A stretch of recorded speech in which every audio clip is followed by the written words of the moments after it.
जहां एक तरफ भारतीय विदेश मंत्री एस जयशंकर के ब्रिटेन में दिए गए बयान की चारों तरफ तारीफें हो रही हैं, वहीं दूसरी तरफ जम्मू कश्मीर के मुख्यमंत्री उमर अब्दुल्ला विदेश मंत्री के इस बयान पर सरकार को घेरते हुए नजर आए। उन्होंने विधानसभा में बोलते हुए पीओके के मुद्दे पर सरकार को घेरा है। उन्होंने कहा कि भारत सरकार को पाकिस्तान अधिकृत जम्मू कश्मीर वापस लेने से कौन रोक रहा है। उमर अब्दुल्ला ने कहा कि महाराजा बहादुर ने विरासत में जम्मू कश्मीर का एक नक्शा आपको दिया, चलिए एक हिस्सा उसका पाकिस्तान के पास किया, उस पर भी आज विदेश मंत्री ने कहा कि हम वापस ले आएंगे, तो लाइए ना, किसने रोका है।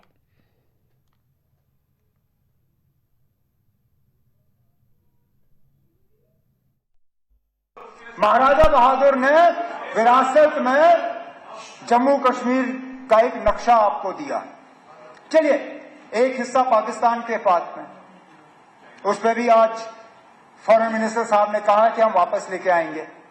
किसने रोका? मुझे बताएगा किसने रोका? हमने कभी कहा कि मत लाओ? कभी कहा? हम कहते हैं अगर लाना है तो लाइए। उमर अब्दुल्ला यही नहीं रुके, उन्होंने आगे कहा कि कारगिल युद्ध के दौरान पीओके वापस लेने का मौका था, लेकिन भारत सरकार असफल रही। सरकार अब पीओके वापस क्यों नहीं लेती? इसके अलावा चीन के द्वारा कब्जा किए गए हिस्से को लेकर भी उन्होंने सरकार को जमकर घेरा। उन्होंने कहा कि सरकार चीन के कब्जे वाले हिस्से को वापस लेने की बात क्यों नहीं करती। जब करगिल का वार हुआ, क्या वापस लाया? वो मौका था ना, लाते। मौका मिल गया था, बहाना था आपके पास।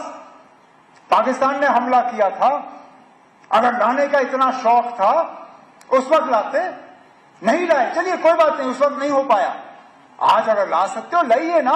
हम में से कौन सा ऐसा है जो कहे ना लाए? ला सकते हो तो लाइए। लेकिन उसके साथ साथ जब आप वो नक्शा देखते हो ना जम्मू कश्मीर का, उसमें जम्मू कश्मीर का एक हिस्सा पाकिस्तान के पास है, ठीक, लेकिन एक हिस्सा चीन के पास भी है, उसकी बात क्यों नहीं होती? बीजेपी को निशाने पर लेते हुए उमर अब्दुल्ला ने कहा कि भाजपा सदस्यों ने 13 जुलाई 1931 के शहीदों का अपमान किया, जहां लोकतंत्र के लिए 22 लोग मारे गए थे। उन्होंने कहा कि जम्मू कश्मीर विधानसभा की स्थापना 13 जुलाई 1931 के शहीदों के बलिदान के कारण हुई थी। भाजपा ने उनका अपमान सिर्फ इसलिए किया क्योंकि वे मुसलमान थे। साथ ही उन्होंने जम्मू कश्मीर और लद्दाख को अलग करने को लेकर भी सरकार पर जोरदार हमला बोला। जो महाराजा साहब ने जम्मू कश्मीर का नक्शा बनाया था, उसके भी आपने 2 हिस्से किए, लद्दाख को अलग किया। अब आप कहते हो लद्दाख के लोग ये चाहते थे, कभी पूछा आपने उनसे? कभी मालूम करने की कोशिश की?